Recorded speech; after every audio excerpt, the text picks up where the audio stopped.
Pernah nggak sih ngerasa capek banget, tapi bukan karena aktivitas yang banyak, capek karena mikir terus tentang hidup, tentang orang-orang, tentang perasaan yang kamu sendiri pun nggak ngerti. Malam emang tempat paling jujur, tempat dimana kita nggak bisa pura-pura lagi, tempat dimana senyum yang dipasang seharian mulai lelah, dan air mata mulai berani jatuh diam-diam. Kadang, kita cuma pengen ada yang bilang, "Hei, kamu tuh hebat loh, bisa sejauh ini." Tapi ya, siapa? Siapa yang ngerti? Siapa yang peduli? Kamu ngerasa gitu juga? Gue tahu, rasanya jadi seseorang yang kelihatannya kuat, tapi sebenarnya rapuh banget. Yang tiap malam mikir, kenapa sih hidup gue gini-gini aja? Yang lagi sayang sama orang, tapi gak bisa bilang. Atau yang lagi nunggu chat dari seseorang yang bahkan gak inget kamu ada. Tenang, kamu gak aneh, kamu gak salah. Kadang kita tuh cuma butuh ditemenin, gak perlu diomongin banyak-banyak. Cuma pengen ada yang duduk di samping kita dan bilang, gue gak akan kemana-mana kok. Tapi nyatanya, gak semua orang bisa jadi teman malam yang kayak gitu. Yang ada, justru banyak yang datang pas butuh, tapi pergi pas kita lagi butuh-butuhnya. Itu sakit sih, tapi dari situ kita belajar. Belajar untuk gak terlalu ngandelin siapa-siapa.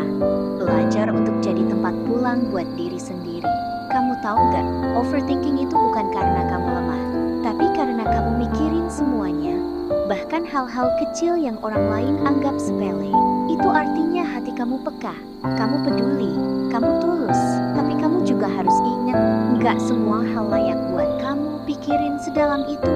Ada hal-hal yang lebih baik kamu lepasin, bukan karena kamu nyerah, tapi karena kamu sayang sama diri sendiri. Gue tahu, cinta juga sering bikin kita hancur.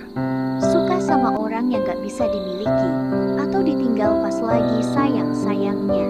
Sakit ya, tapi cinta itu bukan cuma tentang memiliki. Cinta itu juga soal melepaskan, demi ngebahagiain diri sendiri. Karena kamu juga pantas bahagia, dan kamu gak harus selalu jadi orang yang ngorbanin perasaan. Kalau sekarang kamu lagi patah hati, gue pengen bilang, itu bukan akhir. Itu cuma bagian dari perjalanan kamu untuk ketemu sama yang lebih baik.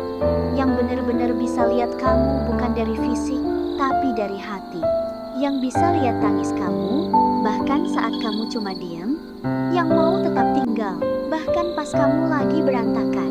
Ada kok, tapi mungkin belum sekarang. Dan buat kamu yang ngerasa gak tahu arah, tenang. Gak apa-apa kok gak punya semua jawaban sekarang. Kamu gak harus ngerti semua hal dalam hidup ini hari ini juga.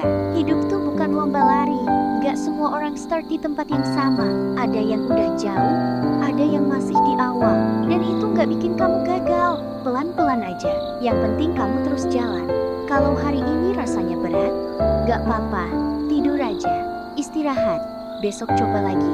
Pelan-pelan. Kamu bukan beban. Kamu bukan gagal, kamu cuma lagi tumbuh. Dan pertumbuhan itu emang sakit kadang. Gue gak kenal kamu siapa, tapi kalau malam ini kamu lagi dengerin ini sambil nangis atau sambil diam aja di kasur, gue pengen bilang, gue bangga sama kamu. Gue bangga karena kamu udah bertahan sejauh ini. Karena kamu masih di sini, masih nyoba, meski semesta kadang kayak gak berpihak. Gue temenin kamu malam ini. Gue jadi teman malammu. Yang gak akan ngejudge, gak akan nyuruh kamu buru-buru sembuh, tapi yang siap dengerin dan nemenin. Karena kamu pantas dicintai, kamu pantas dimengerti, dan yang paling penting, kamu pantas bahagia. Menutup dengan pelan. Ingat, pelan-pelan gak apa-apa, asal jangan berhenti. Dan kalau dunia terasa terlalu bising, kamu bisa datang ke sini lagi. Aku bakal ada, temenin kamu, cerita bareng, nangis bareng, tumbuh bareng. Selamat malam ya, semoga mimpi kamu indah malam ini. Dan semoga kamu bisa mulai sayang sama dirimu sendiri.